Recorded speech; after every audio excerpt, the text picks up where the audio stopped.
how do you stay enthusiastic, motivated, encouraged to keep coming back to a job that's stressful, that can be chaotic, that can be crazy, especially in weather is like 109 degrees? How do you stay happy to stay in the trade?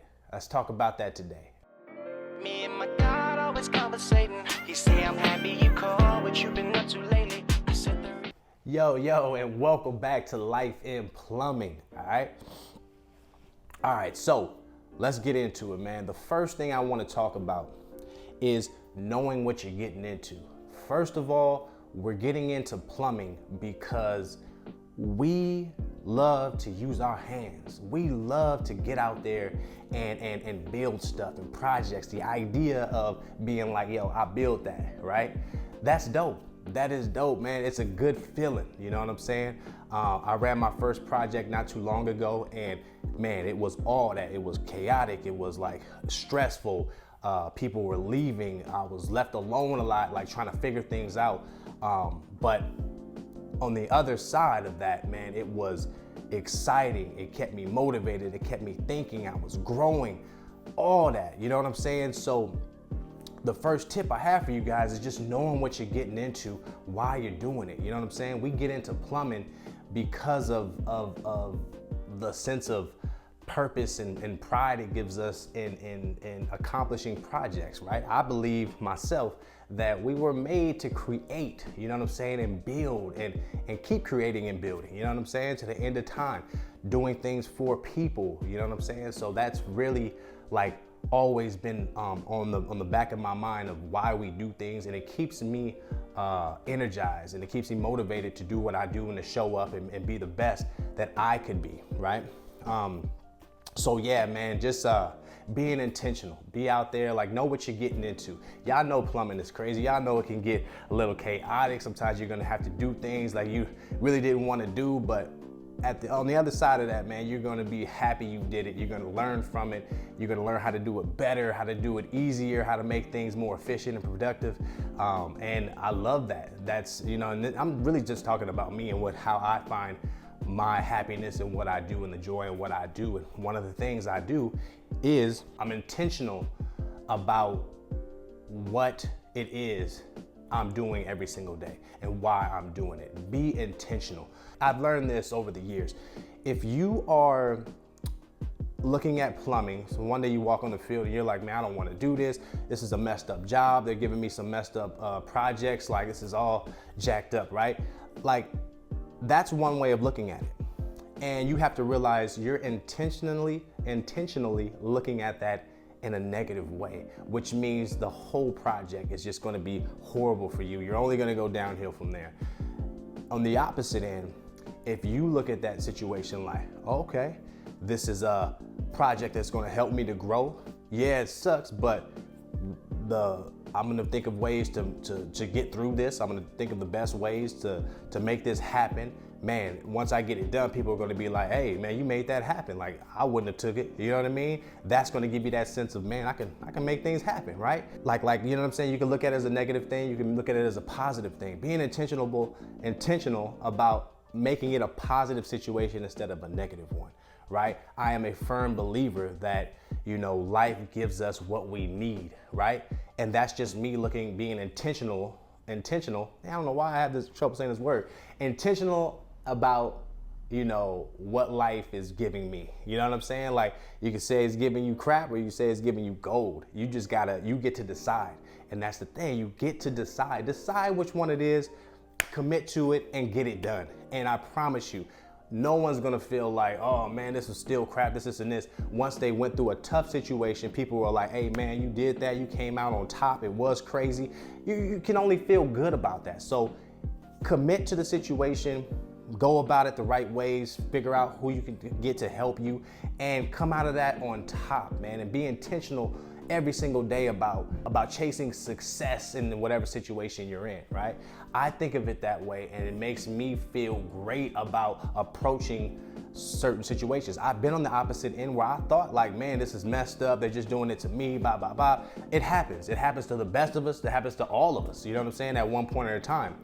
In 12 years, it's happened many times. And I've gotten to the point now where I finally can say like, man, like, it was just the way I was going about it and looking about it. Be intentional about every day being a successful day, no matter what it brings. Oh, you brought me this. Think of it this way. You brought me this project and you brought me this because, oh, you want to see how good I really am. Okay, I got you. You think of it that way, man, you are already goal-oriented, focused, and ready to succeed. You know what I'm saying? So that's tip number one of how I stay motivated, encouraged, and just happy about what I do.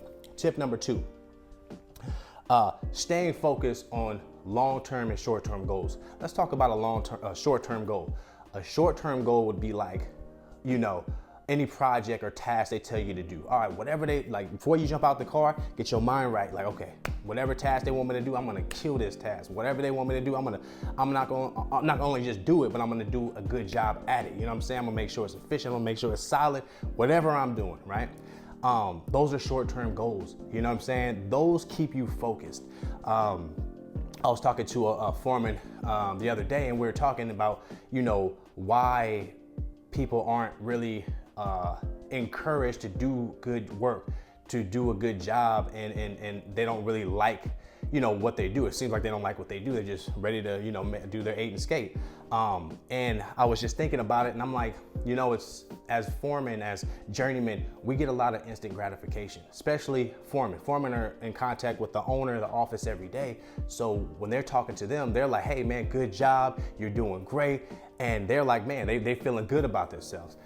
It sucks because sometimes those foremen don't relay that same gratification and gratitude to the people who are helping them to get that. You know what I'm saying? And when you don't do that and you withhold gratification from people and not telling them, hey man, like good job and all this stuff, man, it gets daunting. Like people feel like they're there for no reason. I've been there where I felt like, okay, you know, I can see why you happy, but at the same time, it's like, you know, you're driving us in the ground, and you know, you're the one getting the reward, like it's all you. You could feel that way, you know what I'm saying? And it does take the energy away. It just kills off the vibe and the culture of how everything, and it just, you feel like, you know, you're just out there doing it for nothing. Nobody really cares. So at that point, you're like, who cares? Just do the job, like whatever, I'm out of here.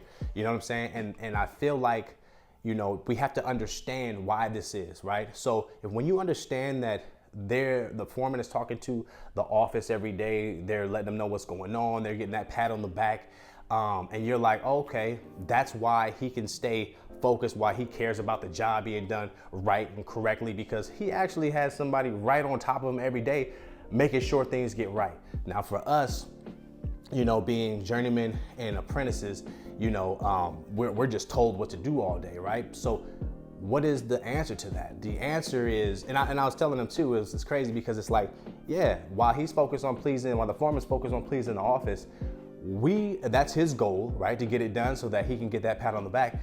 We're thinking, you know, as far as journeymen and apprentices, like, oh, okay, we just want to, our goal is to get to lunch. Okay, as soon as the day starts, lunchtime. Okay, when is lunchtime?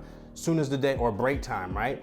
Or the end of the day. That's what they look forward to. That's all you gave them to look forward to, right? Because you know, we know in the back of our minds, hey, as soon as this clock starts, it's just drill, drill, drill. Sometimes it's crazy like that, right? It's not every company, but a lot of companies that I've been on, that's how it's been. And that's what they look forward to, just getting past that time. But how do you look forward? How do you do a good job when you don't get that gratification, when you don't have anybody checking on you to see, hey, how you doing?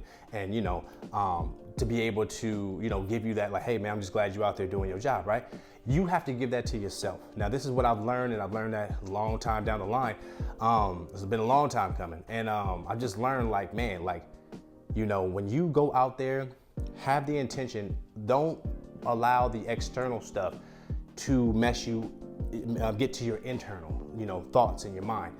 You have to be good for yourself. You have to have goals set for yourself, right? I'm gonna tell you this, it's not for nothing, all right? Because this trade, there's so many opportunities in plumbing. And if you decide to be like, let the external stuff bother you, you're gonna end up doing crappy work. You're gonna end up hating skating, and you're never gonna have pride or take like, ownership of anything you're doing, right? And guess what happens? Later on, years go by, you're gonna end up doing crappy work and repeating that same cycle if you decide to do side work, or people won't even pick you up because of how you function and how you go about your work. But the people who see it and stay internally focused and intentionally goal-oriented for success, those people are going to go far because they've already been practicing it. I'm gonna tell you, when I first got my first project, I had minimal help. I didn't even realize how much help I didn't have. And I had to learn it as I went on along this like 8-month project or 6-month project, something like that. And the reason why I was able to do it and come out with a successful project was because I have always been a person who shows up on time, who wants to do their best, who's a craftsman, who's going to make sure they do it the right way. I've been doing that and trying to impress my foreman when I first got into this trade, and do a good job since I've gotten to the trade. So as soon as I was out on my own, it was hella scary, right? But I was able to pull it off because of everything that I had picked up, and they were impressed with the work. And I was just like, oh, okay, this is cool. Half of it's just going off of the memory of everything, the repetition of all the times I've been doing it. It's the same job over and over. It's got a little bit of tweaks here and there, but it pushed me. You know what I'm saying? So yeah, man, always go about your work the right way. I don't care what you got going on. Make sure you are good inside and you are doing what you got to do, because you won't be there forever. If that job ain't fitting you or whatever, you're going to end up leaving it to another job. You want to make sure you come out the gate already on top of your stuff, right? Any job that I went to, I always knew, like, as soon as I get to the job, I'm going to be good. They're going to like me, because who wouldn't like somebody who shows up on time, who does good work, who takes pride in their work? I mean, that's automatic. It's not something that you have to, have to figure out. It's just something that you do over time. And man, they need good people, right? Because a lot of people, like I said, live externally outside of their cells, and they just do crappy work because they feel like nobody cares. Care about yourself, care about your work, and people will care about you and care about your work. All right, so that's another way that I stay motivated and happy about what I do. The last thing, which goes along with that thing that I just said right now, with that last tip is craftsmanship. Take pride in what you do. This overall is what makes me happy about what I do and how I do it, right? There's a thing that I was saying that I live by. It's not what you do, but how you do it, okay? When you do things in a certain way, people notice, right? Because like me and the super were talking the other day, he was telling me like, hey, Nate, these pipes, when they're straight, when everything is locked in there, when everything is good, when everything is good, inspector walks in, he sees it, hey, man, they're on top of their stuff.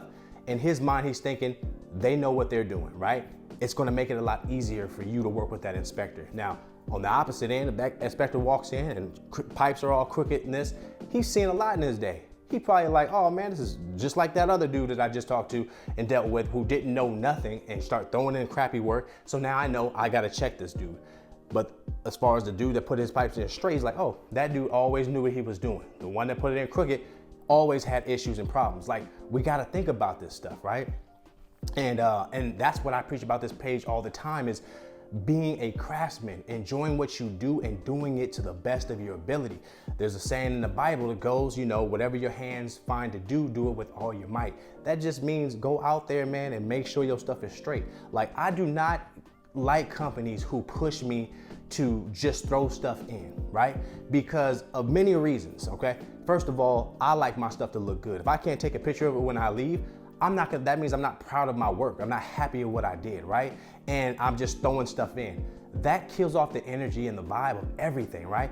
Not only that, it also, it costs you money to just throw in crappy work. Like, people don't like when you wipe your fittings and when you take time to make your stuff look good, and they're like, oh, you're just wasting time. No, you're really not wasting time, because if, like I told you, and like this supervisor was telling me, he understood, we both were on the same page, when people come in and see good work, and that's the first impression, right? Imagine you looking crappy or you dressed in a suit. Who are they gonna buy from? You feel me? So that's what you got to think about all the time. That's going to save you a lot more money in the end, because now this inspector ain't going to be drilling you as he would if he's seeing crappy work. He's already in his head going to judge you and have a prejudgment about you.